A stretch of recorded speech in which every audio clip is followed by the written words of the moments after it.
Good afternoon to you, and welcome to the Senate live proceedings for the afternoon session.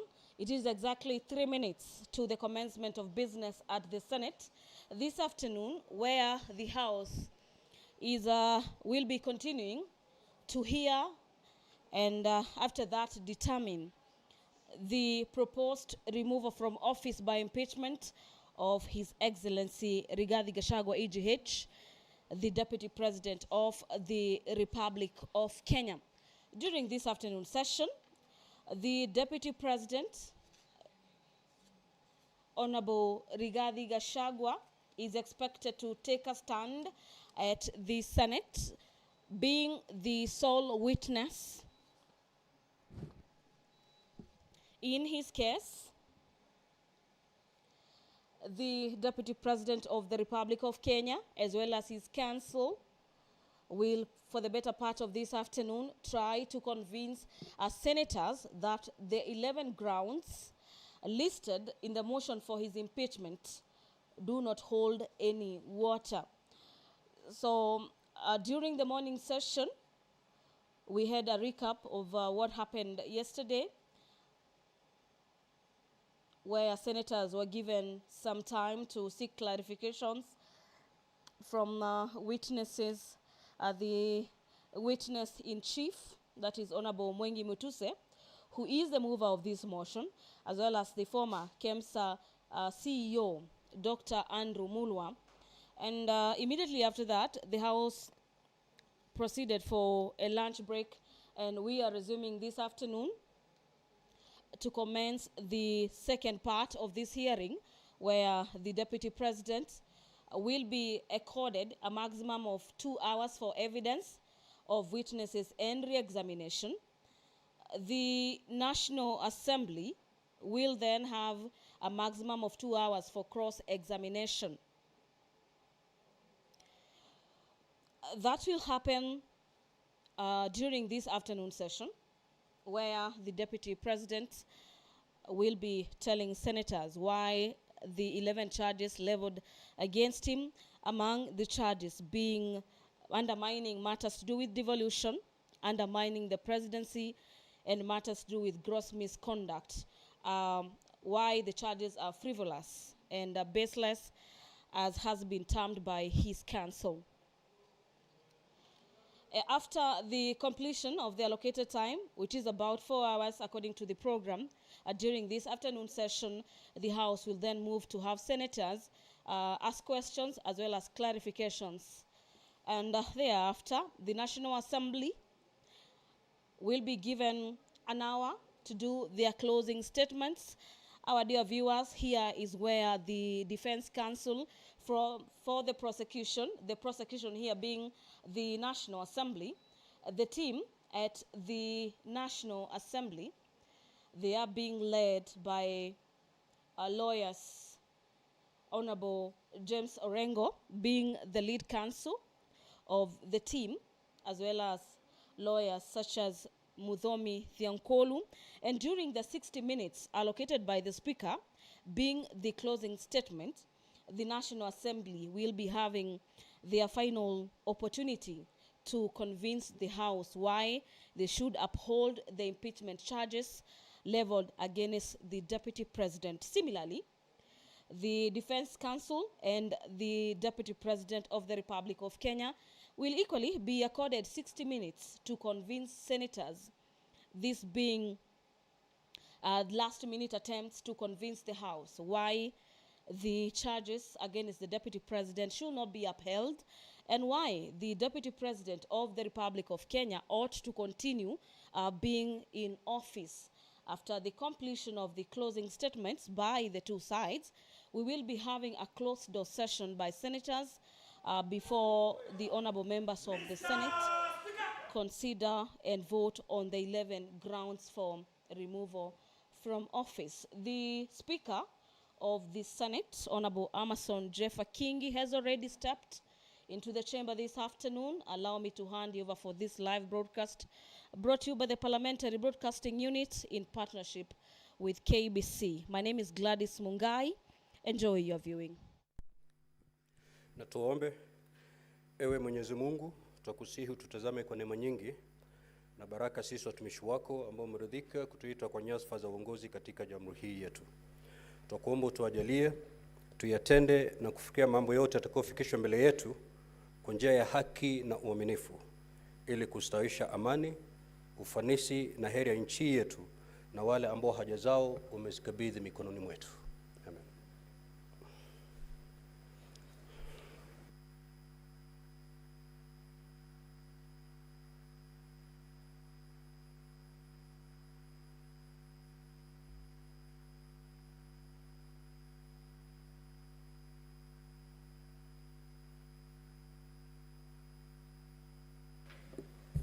Clerk, do you have quorum? Honorable Senators, please take your seats. We do have quorum, so we'll straight away go to this afternoon's business.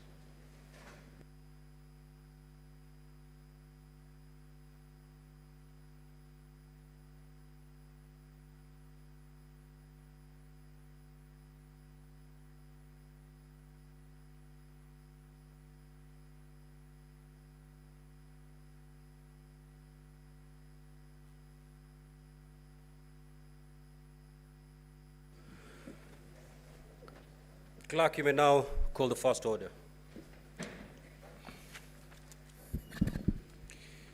Order number 1, communication from the chair.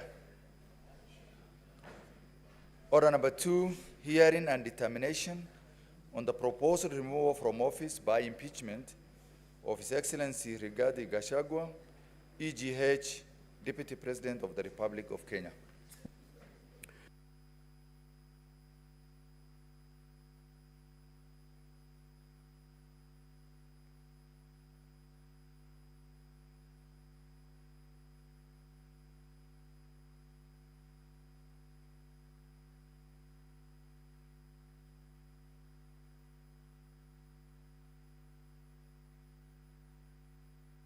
We'll give time to ample time to parties so that they can adequately present their cases.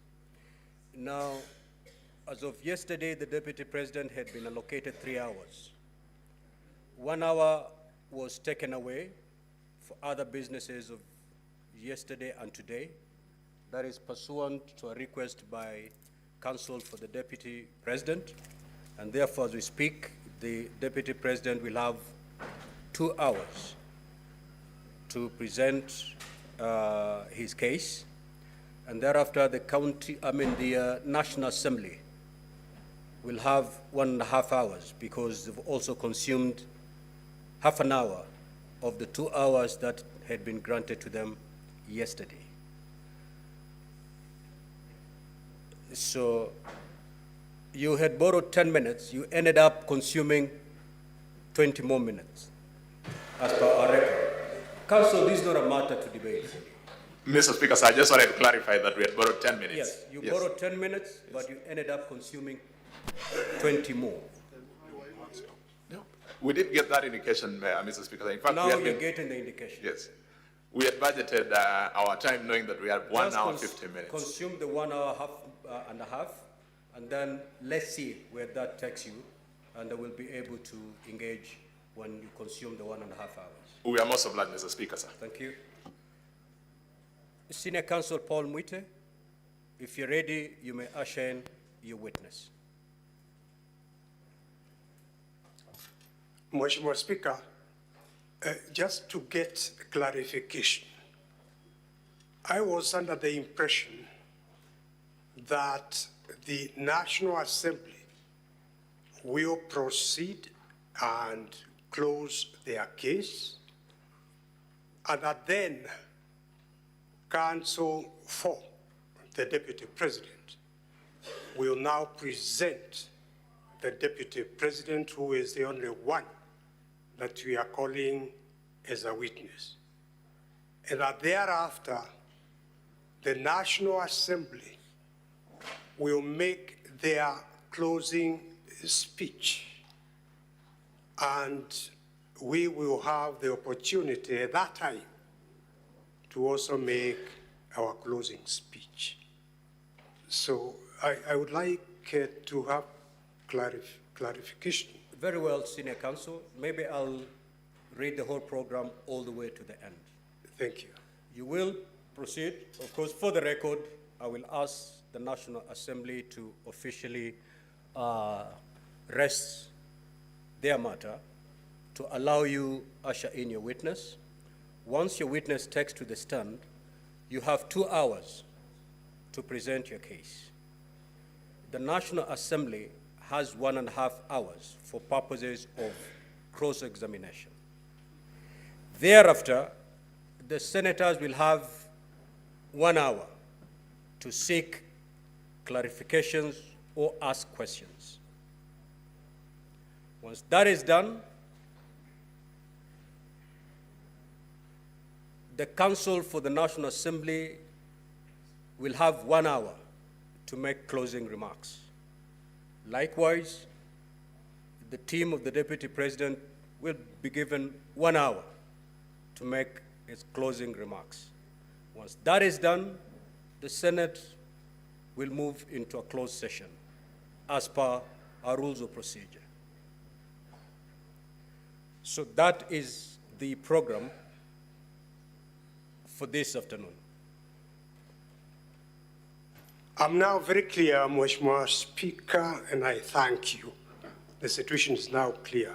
But just before my colleagues on the other side close their case, can I, through Mheshimiwa Speaker, ask whether the National Assembly still wishes to call a witness whose affidavit was filed, the governor of the county government of Nairobi, Johnson Sakaja. We have a copy of his affidavit. Is he going to be called or not called? Because if the National Assembly is not calling that affidavit, whose affidavit is part of the record and was availed to us, that affidavit, Mheshimiwa Speaker, contains allegations that are extremely injurious to the Deputy President. So if he is not going to be called, we will be making an application for that affidavit to be expunged from the records of this Honorable Senate. Thank you. Counsel for the National Assembly, you had listed quite a number of witnesses. Are you going to call all of them, or are you going to, for the record, are you going to close your case where we are? Mr. Speaker, sir, on behalf of the National Assembly, we shall close our case where we are. Mr. Speaker, sir, if you are with your permission, I could respond to the submissions by my learned senior, Mr. Paul Mwite. Please do. Mr. Speaker, sir, at the beginning of the proceedings that we are currently going through, this House did invite parties to give indications as to the witnesses they wanted to call. Mr. Speaker, sir, we gave the list of the witnesses whom we thought were relevant for purposes of clarifying what we needed to have clarified. If counsel for His Excellency the Deputy President did not do as much or did not take advantage of that window that was open, surely they cannot blame us for it. But secondly, and more importantly, Mr. Speaker, sir, yesterday, in the course of the deliberations in relation to one of the preliminary questions that had been raised, you gave a very clear ruling on the intendment of Rule 20 of the rules of this House. In particular, the understanding was that every material that was forwarded by the Speaker of the National Assembly to this House constituted evidence in support of the allegations that are the subject of inquiry by this House. It then follows that if the application that learned senior counsel, Mr. Paul Mwite, is making were to be looked at in its totality, he is actually making an application to amend or to remove certain aspects of the evidence from the record. Mr. Speaker, sir, that is an issue that you settled and rested yesterday. I don't think it's an issue that is open for re-intervention. Mr. Speaker, sir, it should also suffice to note that even on our side, there are affidavits that form part of the record that came from the National Assembly. In particular, there is an affidavit sworn and which is in favor of His Excellency the Deputy President, an affidavit sworn by the joint executors of the will, that is Mr. Njoroge Rigeru, together with the other executors. It is part of this record. We have not made an application to have it expand. We have an opportunity to deal with it when the time comes. Lastly, Mr. Speaker, sir, the nature of the sittings that this House currently is undertaking is quasi-judicial. It is inquisitorial in nature. If that is to be the correct position, Mr. Speaker, sir, then the rules of evidence as we know it in the court would not necessarily bind the proceedings, because what has been presented is the subject of what the honorable senators are going to investigate. At the end of it, it is not a judgment that they will be giving, it will be a vote. I rest my case, Mr. Speaker, sir. Senior Counsel Paul Mwite. Mheshimiwa Speaker, first and foremost, the affidavits that my colleague, my learned friend, referred to were sworn by the executors of the will of the late brother to the Deputy President. They were filed in the National Assembly, in the proceedings in the National Assemblies. They were never filed here as affidavits of witnesses that we proposed to call. With regard to the affidavit of Governor Sakaja Johnston, it was specifically filed in the Senate, an affidavit of a witness that they intended to call. That affidavit has material injurious to the Deputy President. Mheshimiwa Speaker, we were looking forward to cross-examining Governor Sakaja so as to bring out the truth to assist this Honorable Senate to make a decision.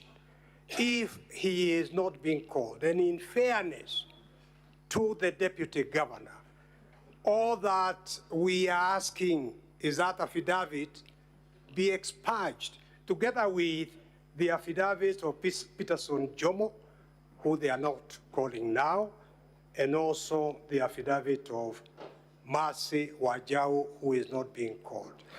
It is not fair to file affidavits containing information allegations injurious to the other party, then ask that those affidavits to remain as part of the record without calling them and availing them for cross-examination. So my application is that the three affidavits be struck out. Thank you.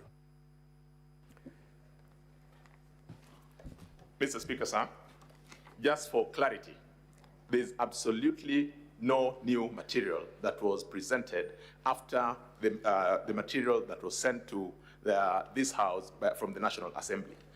For instance, the affidavit by His Excellency Johnson Sakaja is to be found at volume 1 of the documents that have been filed. Maybe Counsel for the National Assembly, let me get it clear. Yes, the Mr. affidavit by the Nairobi governor, was it filed after the proceedings of the National Assembly, or it forms part and parcel of the proceedings that came from the National Assembly? It forms part and parcel of the proceedings that came from the National Assembly. In particular, Mr. Speaker, sir, all those affidavits form what constituted part of what came into through public participation. So just hold in there so that we make progress. Senior Counsel, you have indicated that the affidavit by the Honorable Governor for Nairobi did not form part of the documents that emanated from the National Assembly. Now, the position as held by the Council of the National Assembly is to the contrary. These are things we can settle now. Did it come with a bundle of documents from the National Assembly, or it was filed after the Senate was seized of those documents? Mheshimiwa Speaker, I have been corrected by my colleagues. The affidavits where the affidavit by Governor Johnson Sakaja was actually part of the public participation. So it was part of the record of the National So now, yes, let's yes. move to the two. Yes. Let's move to the two. Now, have a seat, Senior Counsel. Counsel for the National Assembly.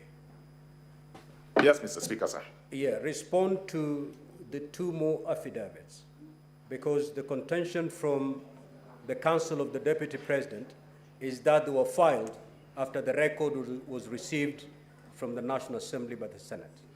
Mr. Speaker, sir, I reiterate the position that we earlier on gave, that there's not any single document other than the document that was admitted yesterday pursuant to our application that came in after the record had been presented before this House. So the affidavits were not filed after the Senate received the bundle of documents from the National Assembly? Absolutely not. Can you lead us to the volume and the page containing these affidavits from the National Assembly? Mr. Speaker, sir, just give me 1 minute to consult with my colleagues here. I identify it, then I bring it. It's not an issue that we had anticipated. Yeah, so that we settle this matter. Most of that. Yeah, let's settle it. It is not, Mheshimiwa Speaker, it's only the affidavit of Peterson Jomo that was filed in the Senate. It did not form any part Very well, of the Senior National Counsel. Assembly. So then let's settle that one and we make progress.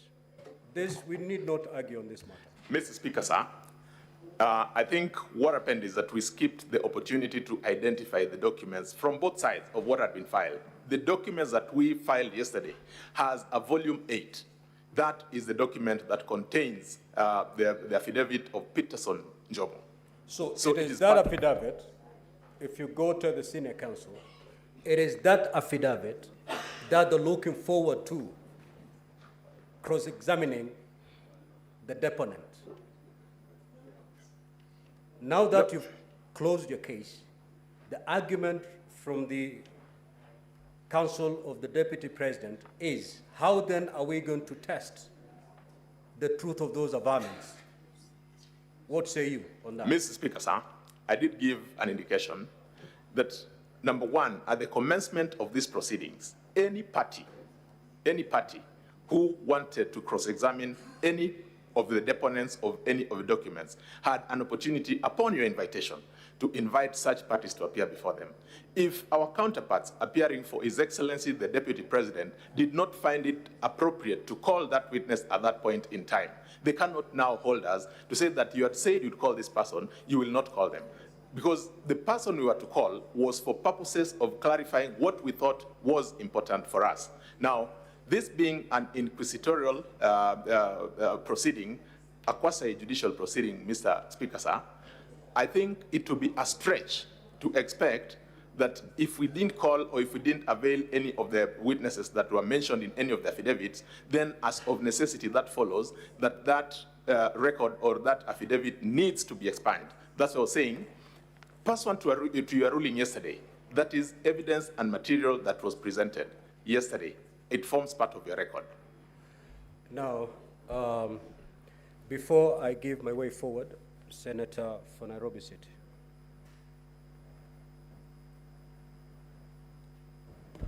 Honorable Speaker, the counsel that are appearing in this case are people that I hold in extremely high regard.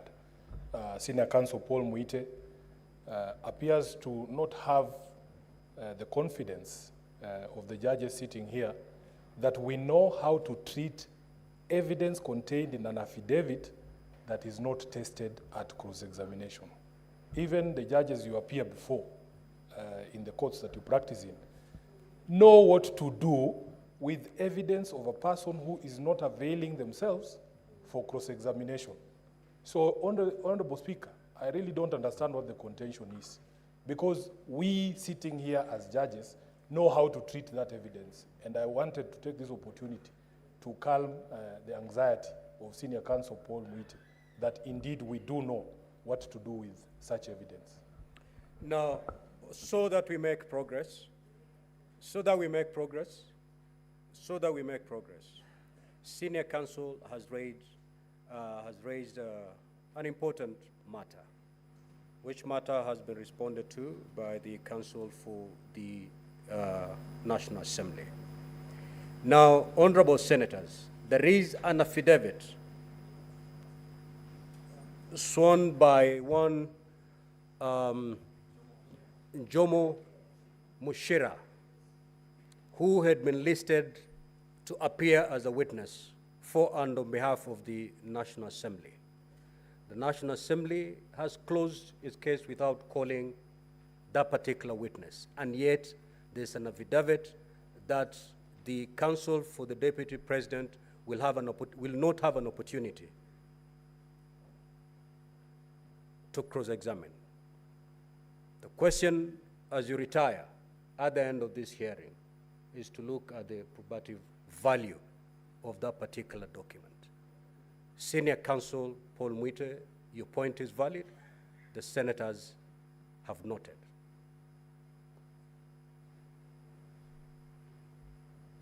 Because this is an important, very important institution with a judicial function, court of record, permit me to put on record that there is a slight distinction between counsel and the client.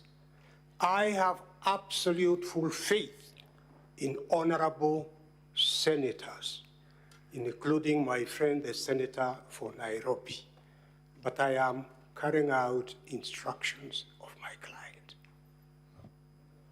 Yeah, so I've given direction on this particular matter. Let us move forward.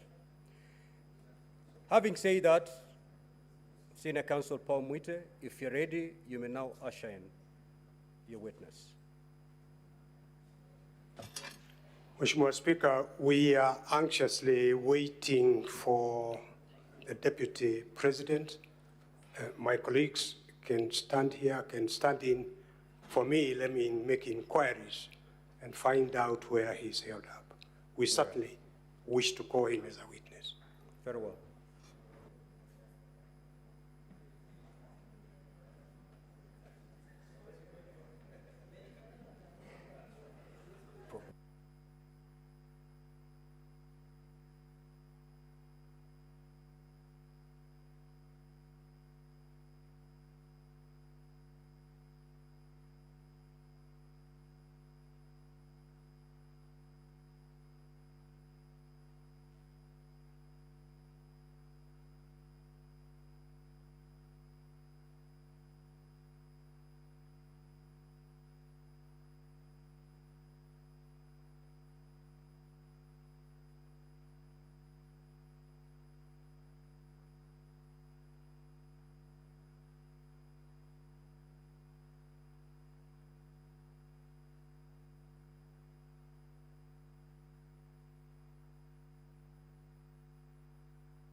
Yes, what is the point of procedure, Senator Boni?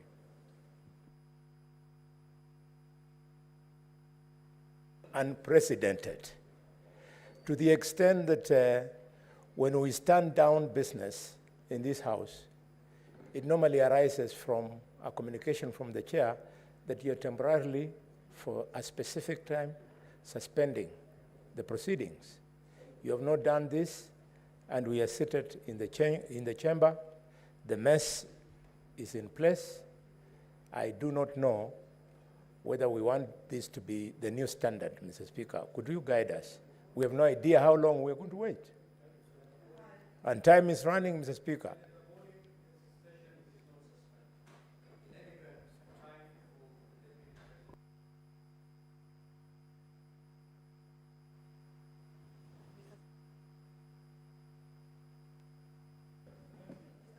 Honorable Senators, at the rise of the House at 1:15, I made it clear that upon resumption, the Deputy President was going to take the stand. We came in here, I communicated the program for the afternoon, and I said we're going to execute it with military precision, owing to the fact that we need to conclude business today. Senior Counsel Paul Mwite indicated that he cannot get hold of his client. That is not the concern of this House. So time is running.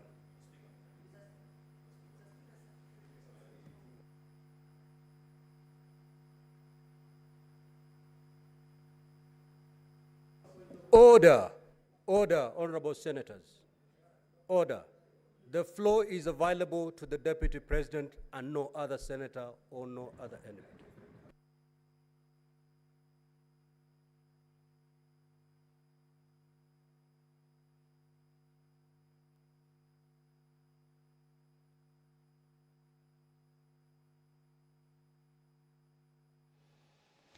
Well, the Speaker of the Senate, Honorable Amason Kingi, currently presiding over the business of the Senate this afternoon, has just directed that the floor at this particular juncture is not available to any other senator owing to the... Enoch, I used very basic English. I know you. You have such a wonderful grasp of the language. You need not to get any clarification.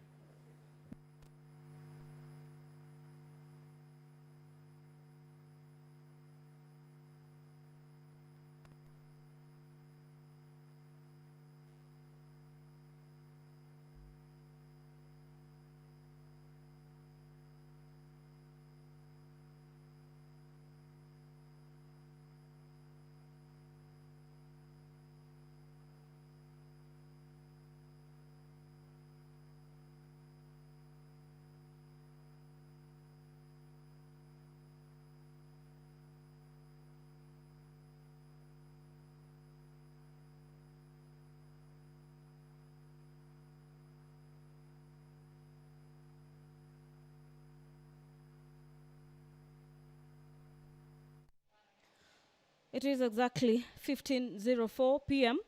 this afternoon, being the 17th day of October 2024. The afternoon sitting of the Senate this afternoon was to kick off with the Deputy President taking the stand, bearing in mind the DP, His Excellency Rigathi Gachagua, is the sole witness in the case where the National Assembly, through the move of the motion, Honorable Mwengi Mutuse has leveled 11 grounds for impeachment of the Deputy President from office. We have already dispensed with the prosecution side, and during this afternoon sitting, immediately after the commencement of business, the council representing the National Assembly have confirmed to the House that they do not intend to call more witness in regards to this case. The counsel for the Deputy President had requested the House through the Speaker that any evidence where the witnesses are not appearing be expunged from the record.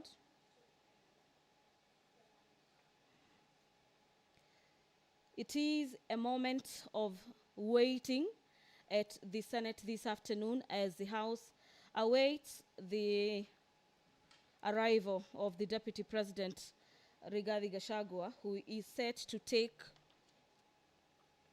this stand at the Senate this afternoon and prosecute his case through himself as well as his defense, and convince senators why the 11 grounds listed for impeachment should be quashed by the House. Our dear viewers, the motion for the removal by impeachment of His Excellency Rigathi Gachagua, EGH, the Deputy President of the Republic of Kenya, has 11 grounds where the National Assembly is seeking to have the Senate uphold the charges, or at least one of them, to have the Deputy President cease to hold office today. The mover of this motion, Honorable Mwengi Mutuse, who also serves as Kibwezi West lawmaker, has told senators for the better part of yesterday and today that his desire through this motion is that the House finds the Deputy President to have committed the offenses listed in this motion. And this afternoon, the defense of the Deputy President, led by Senior Counsel Lawyer Paul Muite, will be seeking to water down those charges by the evidence that they will be presenting before the Senate this afternoon. And to just take you through probably some of the charges that the Deputy President will be seeking to counter this afternoon is charge number 1 on the gross violation of the Constitution and any other law. This is pursuant to Articles 150, subsection 1BI of the Constitution.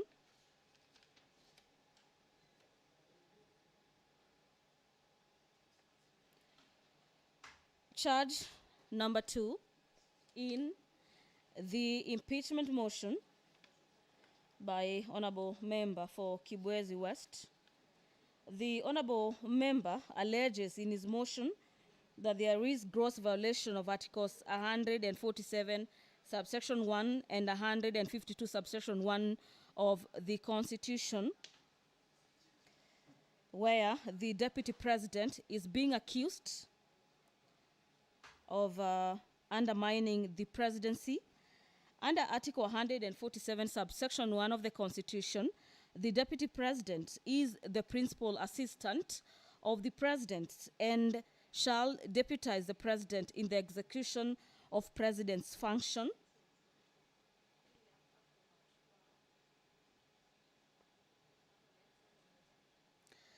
In this motion, the Honorable Deputy President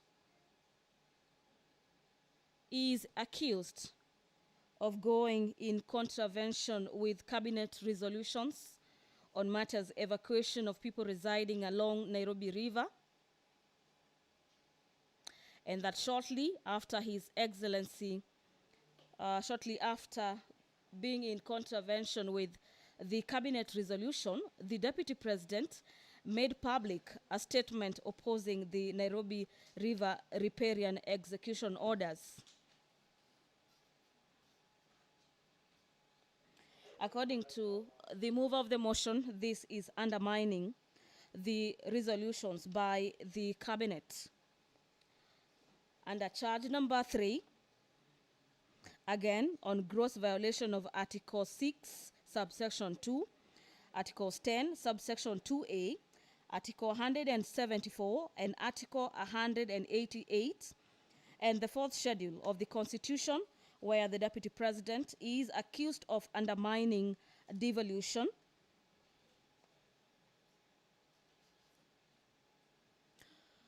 The mover of the motion in his motion states that on the 20th of September 2024, His Excellency Rigathi Gachagua, recklessly and mindful of the high calling and dignified status of the office of the Deputy President, unlawfully interfered with the running of the Nairobi County government by holding a public rally in which he incited citizens against lawful directives by the Nairobi City County government on the planning and relocation of markets. This is just some of the grounds listed or some of the annexes under charge number 3, where the Deputy President is set to defend himself on these charges, among others. Senior Counsel Paul Mwita, your time started running. Mheshimiwa Speaker, may I? Let me just conclude, Senior. Your time started running at the time I requested you to usher in your witness. You indicated that you're getting hold of your witness. We'll give you all the time you need to get hold of your witness, but to let you know that the clock is running, and it's running on your client. You can take all the time, but his time is running out. After 2 hours, he's not appeared, the chair will make a ruling pursuant to the rules of procedure.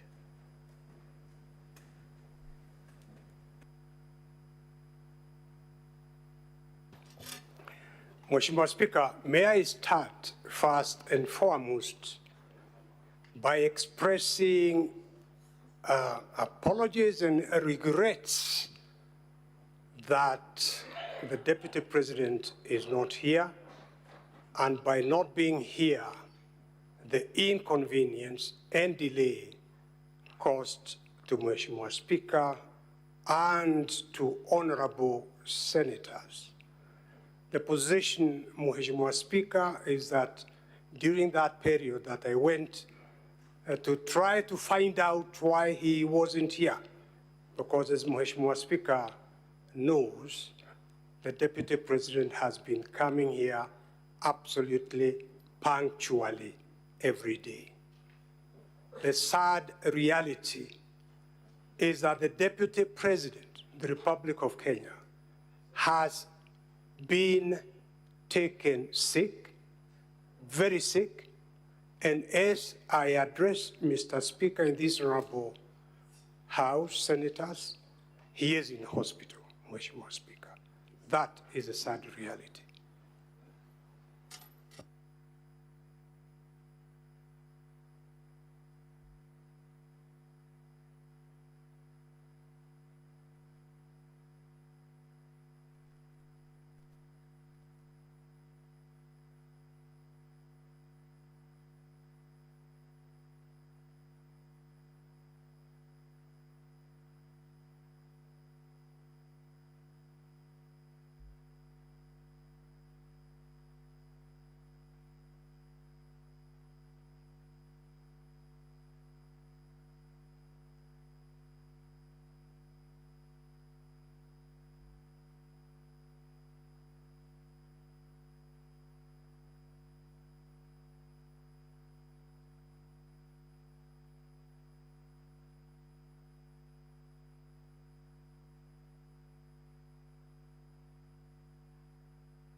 Order, honorable senators. Order, honorable senators. Senator Kajwang. Now, Counsel for the National Assembly, you have had Senior Counsel Paul Mwita for and on behalf of the Deputy President. Considering that this is a time-bound process, what is your reaction? Mr. Speaker, sir, this is a house governed by the rule of law. We truly empathize with the difficulty that His Excellency, the Deputy President, has found himself in. But, Mr. Speaker, sir, pursuant to Rule 11 of the rules governing this process, if I may, with your permission, maybe Counsel for the National Assembly. Yes, Mr. Speaker, sir. Just take a seat before you make your rejoinder.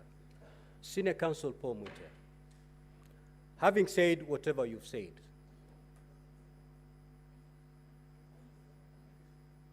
what is your proposed way forward so that a reaction can be put from the National Assembly? Are you telling us we wait until your client gets here?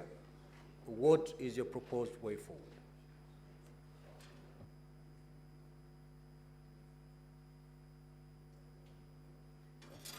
Mheshimiwa Speaker, I have just received this information. My proposal is that you give me at least the rest of the day. I would like to go and have an assessment of his situation and maybe even come back here by 5 p.m. Right now, I would like to make an informed sort of situation after I see the Deputy President and I see the doctor, Mheshimiwa Speaker, at least an hour or two. Yes, thank you. Very well. Counsel for the National Assembly. Mr. Speaker, sir, having very keenly listened to my learned senior colleague, Paul Muite, Senior Counsel, it puts us in a bit of a difficulty because whereas we may want to empathize with the situation, there appears to be no indication from their end as to a specific proposal. Mr. Speaker, sir, this being a house governed by rules and this process being a time-bound process, I will draw your attention to Rule 11 of the rules of this House. If I may read, Mr. Speaker, sir, that where the National Assembly or the President chooses not to appear before the Senate, that fact shall be put on record and the Senate shall proceed with its investigation without further reference to the National Assembly or the President. But the Senate may, for exceptional reasons to be recorded, permit a later appearance before the Senate by the National Assembly or the President. Mr. Speaker, sir, I think this rule would give us guidance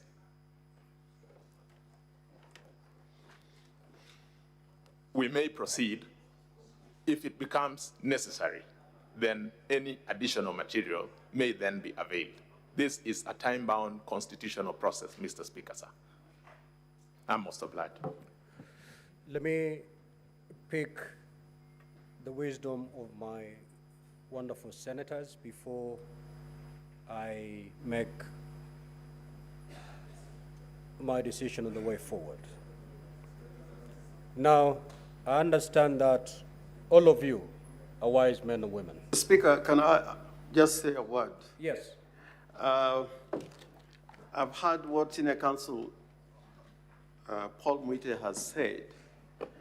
And, Mr. Speaker, you have made it quite clear that these proceedings are time-bound. It's not so much about the situation in which His Excellency the Vice President finds himself.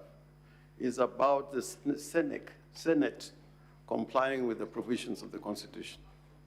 That within that time frame, you must make a decision. Reading the standing orders that my learned friend, Mr. Rick Gumbo, has referred to, it would be useful to this House if Senior Counsel Paul Muite could probably give us a way forward in terms of the time limitation that the Senate has. I'm saying this because we don't want somebody to say that the Deputy President was not given an opportunity to be heard. I think the Senate will want him to be heard. But knowing the time limitation, what suggestions does the Senior Counsel have to ensure that we keep within the time parameters? At the same time, the Deputy President is given his space to defend himself. So we have two sides. We have the minority side and the majority side. I will only allow the two leaders to speak. If you need to consult in the next 1 minute,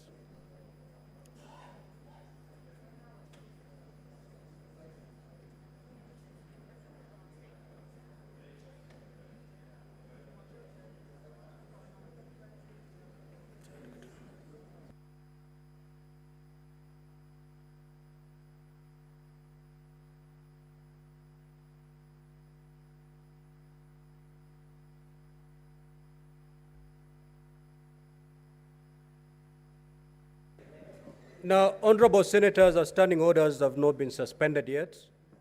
It is only Senator Mazayo and the majority leader who, the rest, take your seat. The rest, please take your seat.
Order, honorable senators.